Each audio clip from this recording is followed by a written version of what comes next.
So we have to fight. Kahit gaano sila kalaki, makapangyarihan, nasa kanila lahat ng pera, tinatakot nila ang lahat, kinukulong nila ang lahat, hindi tayo titigil hanggat sa hindi tayo mauubos. Sa lahat po ng nanonood ng ating Windra's Fortune, ngayon po ay may mga humiling. Ito po ay humiling ng mga ating follower at saka ka-Windramatics, Windra, Madam Windra. Ito na po, yung hinihiling ninyo na basahan namin na isang Duterte rin. Ito ay kumbaga unexpected na kung ano ba talaga ang gagawin niya sa gobyerno. Bakit unexpected? Alam naman natin na nagkaroon ng napakaraming masalimuot na pangyayari dati sa pangalan ng mga Duterte. Pero makikita nyo, minahal siya ng masa. Ang pangalan niya ay si Sebastian Duterte, na kung i-alias or tawagin ay Baste Duterte. Siya ay isang 38 years old, November 3, 1987. Ano ang nakikita ko sa kanya ng tarot? Makinig po kayo. Ay, tawagin na lang natin siyang Baste Duterte. Since sabi ko naman ang pangalan niya dito na si Sebastian Duterte, makukuha na to ni tarot. Ipakita mo sa akin, tarot, kung ano ang iyong mababasa kay Baste Duterte. I-reshuffle po natin ulit. I-reshuffle. Ayan. Wala na tong online na nakapila. So, ito po. Sabihin mo sa akin kung ano nakikita mo sa pamumuno at kahihinatnan ni Baste Duterte. Sebastian Duterte alias Baste Duterte. Pili tayo. Matatag na prinsipyo. Gusto niyang bawiin ang pangalang minsan ay dinungisan at pinagbintangan. So, hindi ito tungkol sa kanyang ama, tungkol sa kanyang sarili. Gusto niyang ipakita, kaya nga po mayroon siyang hood dito na red. Kung makikita niyo po, yung red ay signifies po yan ng noon. Siya ay isang batang maaaring makikita natin sa daan, sa musika, pero dahil dun sa red na yun ay isang senyales ng pagbabago po. Unti-unting pagbabago at ang determinasyon niyang mabawi at maipakita na ang pangalan niya ay karapat-dapat sa Duterte ay nakakatuwa naman. Although ang kabayo niya nakayuko, bakit po nakayuko ang kanyang kabayo? Ibig sabihin po niya sa ngayon, lahat ay gusto niyang gawin, determinadong ipakita sa mundo, sa masang Pilipino, na siya ay isang Duterte at mayroon siyang karangalan. At ang kabayo niya ay nakayuko, ibig sabihin tahimik lang siya. Hindi siya nagpapakita ng galit o gilas, kung hindi ang gusto niya ay determinadong panunungkulan sa kung anong hawak niya. Ay, nakaka-touch naman to. At green, may magandang mangyayari po sa Davao, na ito ay pagtutulong-tulungan ng kanyang lahi. So, mula sa kanyang mga kapatid at sa kanyang ama, mananatiling matatag at maayos ang Duterte kahit sila ay tinitira. Bakit tinitira? Nakita nyo pa po itong pyramid na ito. This is scandal. Mga maraming pyramidal na scandal na ibabato sa kanilang pamilya. Pero sabi nga, mapupunta lang ito sa disyerto. So, ibig sabihin na mapupunta sa disyerto, hindi ito kakainin or tatanggapin or ano bang tawag doon? Susuportahan ng madlang people or ng masa na nakakilala sa kanilang pamilya. So, lahat ng mangyayaring iskandalo, lahat ng mangyayaring kwento, patong-patong na kwento, ito ay hindi mananaig at mapupunta sa disyerto. Ibig sabihin na mapupunta sa disyerto, maaaring ito ay lalabas pag-uusapan pero malilibing na lang ito at makakalimutan ng tao. Kaya, kung ako sa kanya, tama yung nasa isip niya, palaganapin na lang niya ang kanyang masidhing pagmamahal sa pagsisilbi sa kapwa niya, Davao Wenyo at saka Pilipino. Talaga nasa dugo nila ang politika. At again and again, the power of the intervention was given already to the family of Duterte clan. Yun lang po ang kaya kong sabihin sa nakita kong suporta. Ayan o, 1, 2, 3. The land, the inner, and the heaven. Yan po ang nakita ko. Oh. Ang lungkot ng sitwasyon niya kasi I don't know kung makamama siya or makapapa, pero lumabas dito na talagang nakikita niya yung kalungkutan ng pamilya, especially ng magulang niya, babae ito. At nais niya na laging malaman ang kondisyon ng kanyang ina. Kaya sa totoo lang, tahimik siyang nagmamasid. Pero sa puso't isip niya, nasasaktan siya. So, this is a part of being a family. Natural na po yun. Kaya lang, mas nasasaktan siya sa ginagawa sa kapatid niyang babae. Pero nakita niyo po ito, sa inyo po ito, sumingit or ibig sabihin, pumasok dahil kayo ay part ng kapatid ng ating BP Sara. Sa iyo po pumasok ito. Ibig sabihin po, wag po kayong mangamba. Sa ngayon po ay talagang kumbaga binabato ng kung anong intriga o ano pa man ang iyong kapatid. Pero lumabas po dito na isang institusyon o isang malawakang organisasyon na kapinalulooban ng masang Pilipino at ng mga Muslim at ng iba't ibang lahi ang lalapag at magbibigay ng suporta po sa inyong kapatid na magbubugso upang ang 4 na impeachment or 4 na kaso ay batikusin nila na maaaring magbigay ng napakalaking suporta upang ito ay malampasan ng iyong kapatid. Kaya wag sa iyo po dumating kasi iniisip-isip mo po siya. Ayan. Kahit hindi ka nagsasalita, nasasaktan ka. And yun nga, dumarating ang isang pagiging dugong Duterte. Oh. Isang babae ang gumagawa ng isang balangkas na istorya. Kaya pag-ingatan mo ito. Ito ay kwento ng nakaraan ng iyong buhay na muling sisilipin nitong babaeng ito. Ewan ko kung sino itong babaeng ito. Pero ito ay nanunungkulan. Isa sa mga nanunungkulan. Malalampasan mo ito.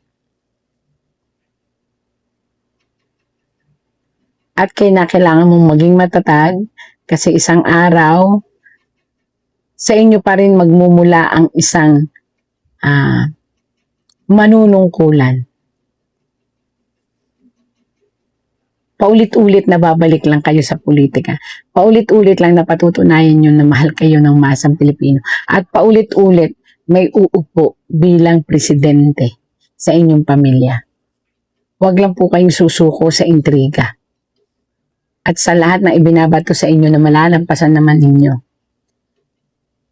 Ay, nako. Hindi ko alam kung sino ito. Pero hindi siya masaya na makita. Ito, personalan na po ito eh. Pero politician din po ito. Personalan ito na talagang pinagpaplanuhan kayong pabagsakin. So, mag-ingat na lang po. At hindi naman po sila magtatagumpay. At again and again, muling mabubuhay ang dugo ng mga Duterte at uupo bilang presidente. Paulit-ulit lang. Generation. Maaring kapatid mo, maaring ikaw, basta hindi kayo mawawala sa pagiging politician na may mataas na katungkulan. Kaya para po sa mga naninira or matatanggap ninyo na paninira or mga kaso, lahat ito po ay malulusutan. Kaya ang sabi ko nga po sa inyo, nasa dugo kayo ng napili upang mamuno ng isang sanlibutan or isang kagaya ng Pilipinas. Yan. Kung sakaling mapunta rin kayo sa ibang bansa, maaring pag tumakbo kayo, manalo pa rin po kayo. Kasi this is a fate. And this is Duterte's clan fate. Ayan po. About sa health, still, kailangan nyo pong panghawakan at pigilin ang galit sa puso ninyo upang hindi masagabalan ang inyong kalusugan.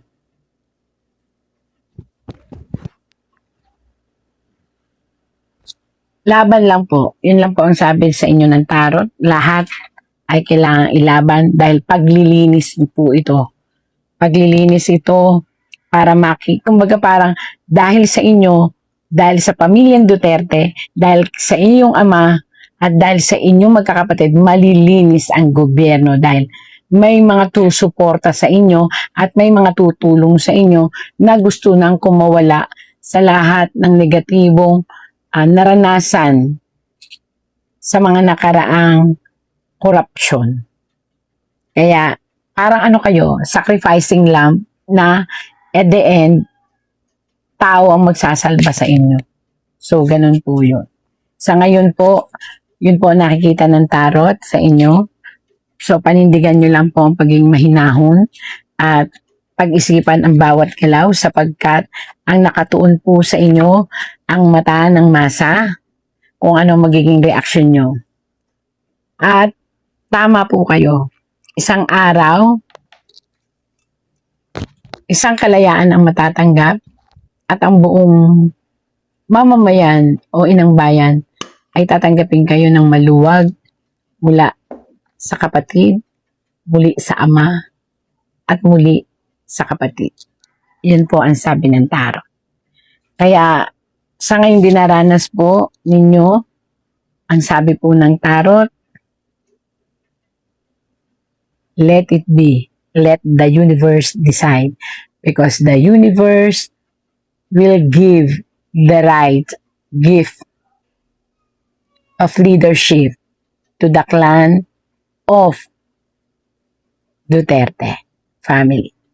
Salamat po. And again, para po sa mga dumaranas ng sidhing pagkadismaya sa mga nangyayari sa sitwasyon, paghahanap ng katotohanan, ano nga ba ang totoo sa paligid natin, at nararanasin natin ang hirap, ekonomiya, tandaan lang po natin, God is always watching us. And there is always a miracle every day. Yung mahalaga kasi, yung kinabukasan. I have children. You have children. You have grandchildren. What kind of future do you want for these kids? A worst one that we have now, or a better one? So we have to fight. Kahit gaano sila kalaki, makapangyarihan, nasa kanila lahat ng pera, tinatakot nila ang lahat, kinukulong nila ang lahat, hindi tayo titigil hanggat sa hindi tayo mauubos. Gusto kong malaman nyo na I am only here as your instrument. I am not here for personal ambition. I am here to make this country work. Masyado nang mataas yung masyado nang maraming nangyari. The core objective of one of the core objectives of PDP Laban is what? It is federalism. We have to remember this because we believe that in a federal system of government, we will be able to govern ourselves kung paano natin talaga gusto yung direksyon ng ating bansa. Look now, in a unitary system of government, anong nangyayari sa atin? We are paying our taxes. Saan napupunta ang mga buwis natin? Instead of opening up the Blue Ribbon Committee on the flood control, kung saan nawawala ang trilyon-trilyon nating pera, ano ang priority ng administration ngayon?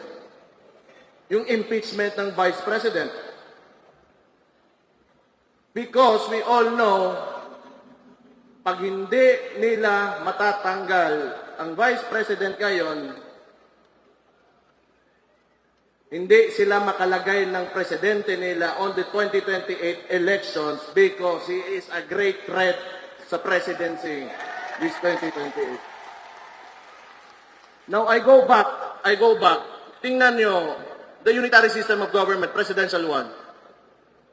They have so much control and so much power, and that is centralized right now, kaya nangyayari sa atin to. The president can threaten anyone. Tingnan nyo, walang natitira. Dalawa nating senador, isa nating senador, kinulong nila.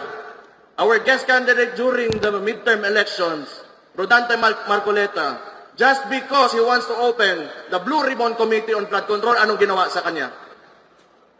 Do we even have freedom at all at this point dito sa bansa natin? The former president, nasan ngayon? He's in The Hague. He's in the ICC. And clearly, walang jurisdiction. We know the process and they broke the process. And mind you, this is an establishment that should be an honorable one. And yet, they move like syndicates. They have cooperated with the president who moves like a syndicate. Papaya kayo na ganito na lang tayo? We have to do our duty and responsibility for our country. All of us members of this party will not have an ambition of his own, and our collective ambition is to lift this country up from all of this corruption, from all of this evilness that is happening to our country right now. This should stop right now in the 2028 elections.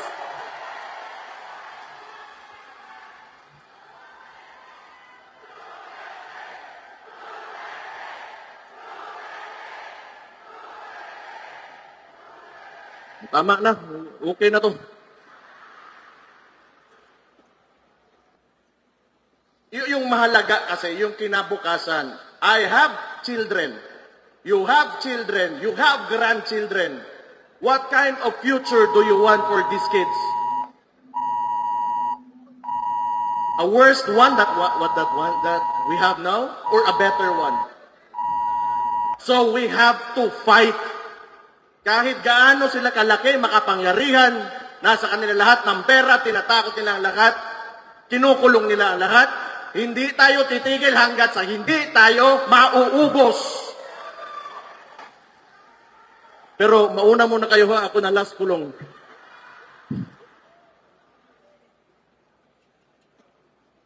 Pero maluoy tayo, maawa tayo sa kinabukasan ng mga bata.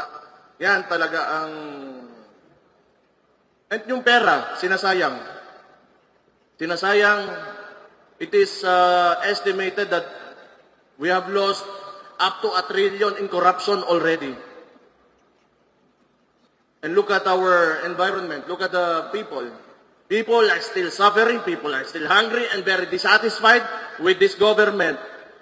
The survey showed, ang presidente natin ngayon got a survey, an approval rating, which is a disapproval rating, negative 27. Di na natin kailangan pag-usapan pa. The people are already, sa tawag ni? The people already know. The people already know. We are tired And we do not want this anymore. But, I guess, the upside of things, tingin ko rin naman maganda. Kasi, nakita ng mga Pilipino kung ano ang klaseng gobyerno ang hindi maganda.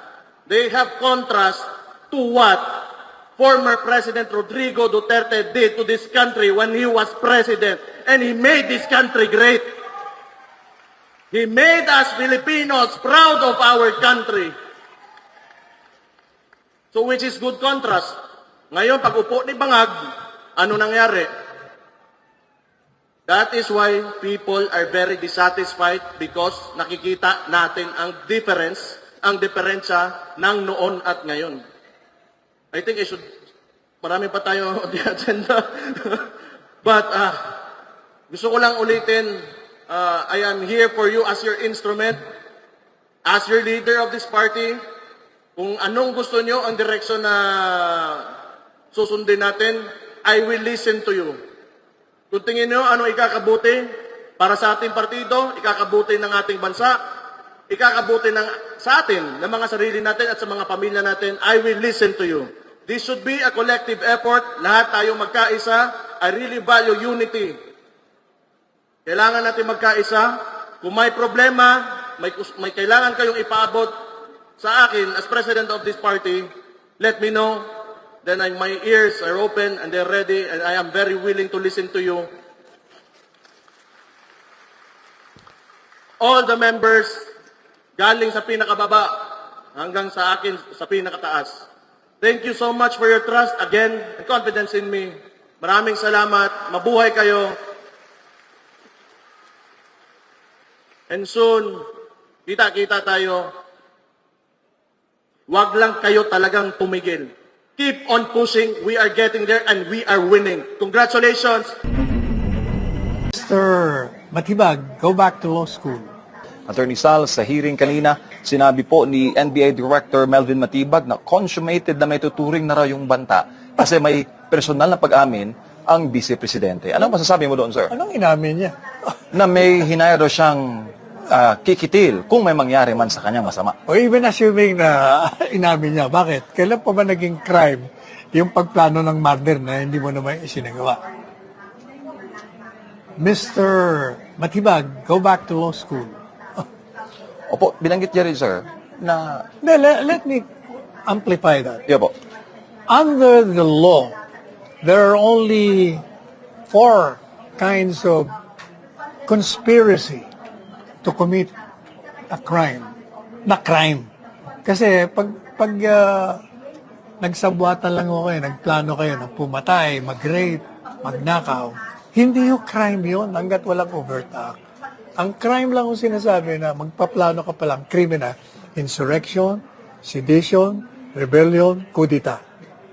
Outside of that, hindi yun. Kaya even assuming na sinasabi niya na may plano na wala naman talaga, wala pa rin crime. Opo, tsaka yung argumento, attorney, na yung kinetic force na binanggit ni Director Matibag, would you agree to that, sir, na nagdudulot raw ng parang influence sa Duterte supporters at sa mga nakarinig ng mga pronouncements si VP Sara, yung kanyang pahayag? Kung totoo yun, nasaan yung mga tinatawag na seditious acts? Kasi pag sinabi mo inciting to sedition, ibig sabihin, yung mga nakarinig noon, nahikayat na pumalsa laban sa gobyerno. Itinanong sila, yung dalawang nauna sa kanya, pati siya, meron ba kayong mga reported seditious acts? Wala. That destroys their claim. Pangalawa, tinanong, si Inday Sara ba nandun sa mga protest rallies? Kasi ang punto nung nagtatanong, kasi kung inciting to sedition, si Inday Sara gagamitin niya lahat yung mga rallies to incite. Sabi niya, wala ako doon. Wala pala eh. Ngayon, sabi nila, kasi yung sinabi ni Baste na ang ulo lang kailangan namin. Jesus Maria Joseph. Alam po ninyo, ibig sabihin lang naman ni Baste na ulo. Kasi kung titingnan nyo lahat ng mga pahayag niya, gusto niyang pabitiwin sa tungkulin si Presidente Marcos Jr. dahil sa kanyang kabiguan bilang presidente ng bansa. So, nung sinabi niya, Ulo lang kung kailangan namin sa kanya.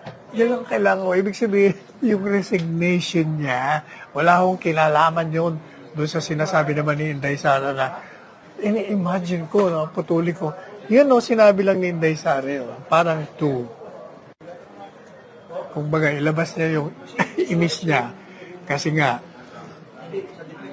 hindi lamang niyayamot siya nitong mga kalaban niya, kung hindi sinisiraan siya at pinagpaplanoan pa siyang patayin.